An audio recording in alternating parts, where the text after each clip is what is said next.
Hi guys, out in the New Forest today with my GT LTS 2000. Now I've done a little review on this in a short video a while ago and it got quite a few views, so I thought I'd do a more in-depth one today. So yeah, I've had this bike, it must be at least 20 years now. I brought it second hand off a mate. He brought it, I believe it was 1998, and he kept it for about 2 years and then I brought it off him. Well, actually I gave him some cash and another bike, and if my memory serves me right, it was £450 and a Diamondback Response SE. I'm not 100% sure about that. I know it's a Diamondback and it had SE in it, but I'm not sure about the Ascent part.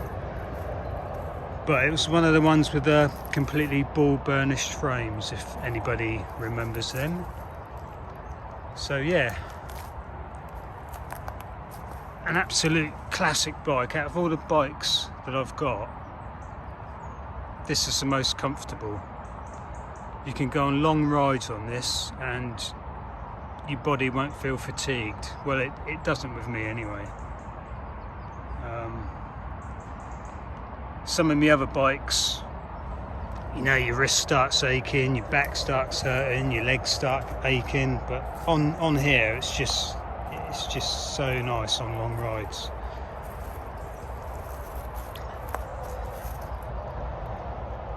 So a lot of the things have been swapped out on this bike over the years, obviously, because it's getting quite old now. I believe that's the original front hub.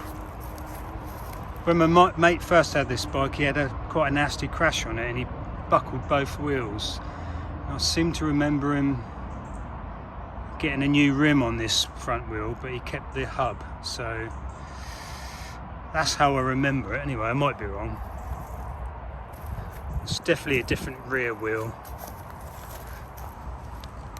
That's one of the ones I stuck on. Obviously the chain set's probably been swapped out numerous times over the years. It may be the original part there, but certainly the middle and small chain rings have been changed, definitely. Along with the cogs, a whole bunch of times. Actually, about 2 years ago I renewed everything on here, apart from the outer chain ring. Obviously the chain arms as well, I left them on there. They could be original. Stuck a power link chain on there. And this rear trailer is from a GTI drive. Forget the actual model number, but yeah. The rear shock, yeah, it's seen better days. That is the RockShox Deluxe, Super Deluxe, RockShox Super Deluxe, and as you can see, yeah, the original red paint's gone.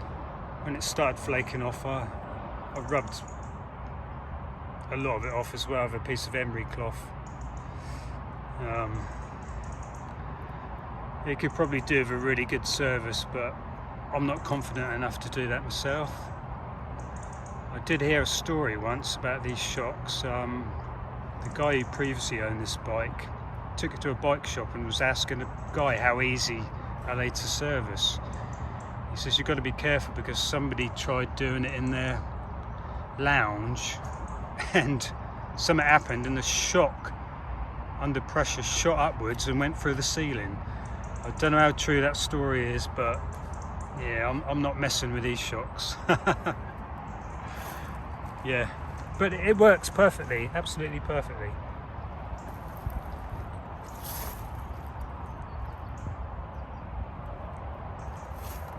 What else we got down here? Yeah, the swinging arm down here I did put a bearing kit in there, probably a good 10 years ago now, I would think. And yeah, it makes a hell of a difference. Really, really does. The only thing was they kept coming loose. So you see the little nut on the other side. I've put that in because the original nuts were the ones with the little pinholes, little slots in. You need one of them special spanners to tighten it up, and they kept coming loose. So I just stuck a normal nut on there with a bit of Loctite, and yeah, they're fine. They don't come loose at all now. Yeah, definitely makes a difference sticking a bearing kit down here. Front derailleur, that could be original. No, it's not actually, because I remember I've swapped that out because I think the bracket broke on the original one.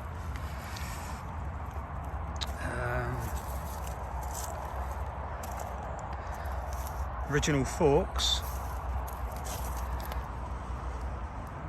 Yeah, original bomber forks.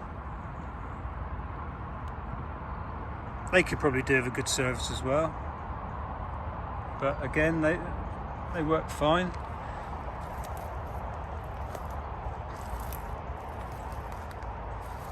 Got the Avid arch rival brakes. Great set of brakes. The old booster on them. Stuck some new blocks on there a year or two ago as well. The old Avid flak jacket outer casing. Rock solid, that stuff.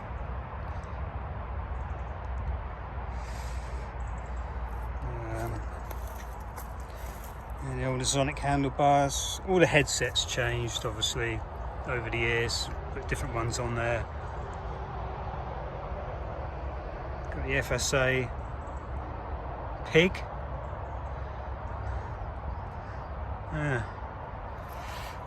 FSA stem.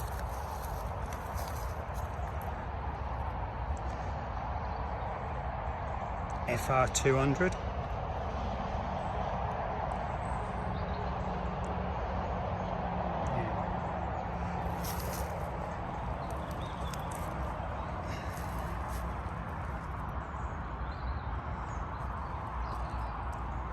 I think I put all the Teflon coated inner cables on here, or at least the gear ones anyway. Yeah.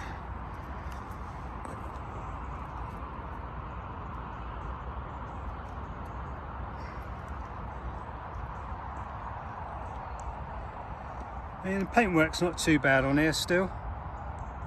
Like I say, it's over 20 years old now. Got your normal rub marks on there, look.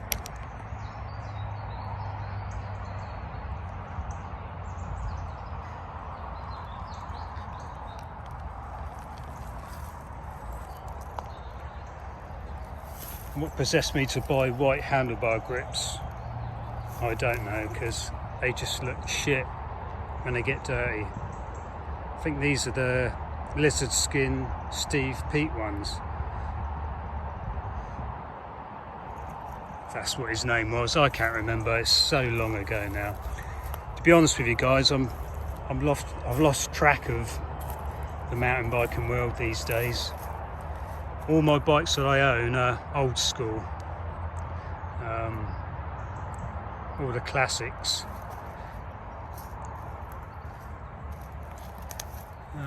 The seat post, I believe that was off my GTI drive as well. The original one on here was a silver one. The seat is a X-Lite. Just about see it still. It's Kevlar apparently. It's a great seat, really comfortable, but when it rains it's a pain because it just soaks the water in and you get a wet ass.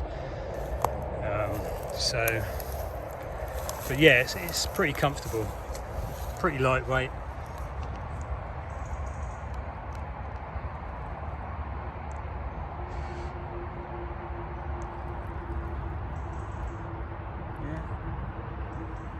The old DMR pedals. I forget what they are. Is it V8, V12, whatever?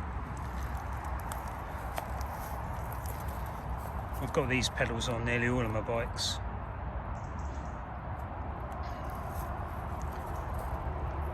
Yeah. Bottom bracket I changed. Just around this side. I think I've changed them twice over the years now. But the original one that was in the bike was such a pain in the ass to get out.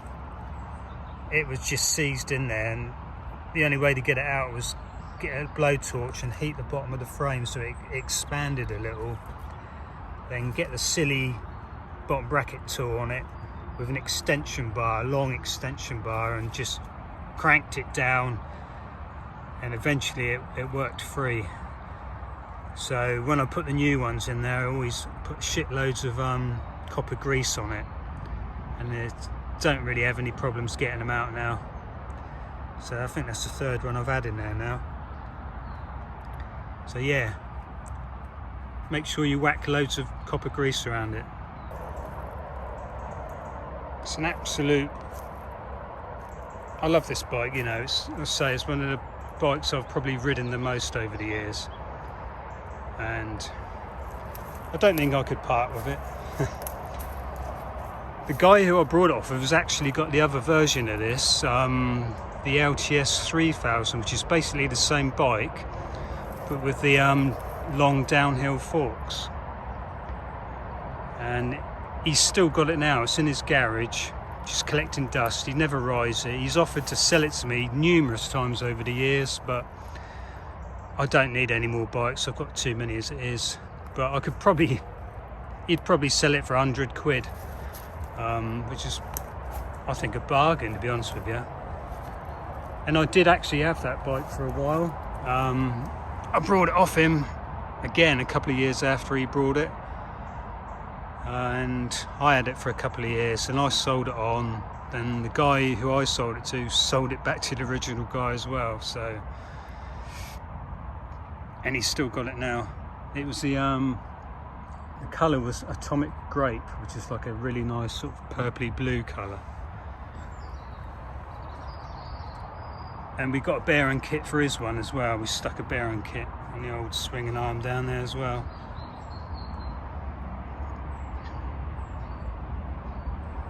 Yeah. Right.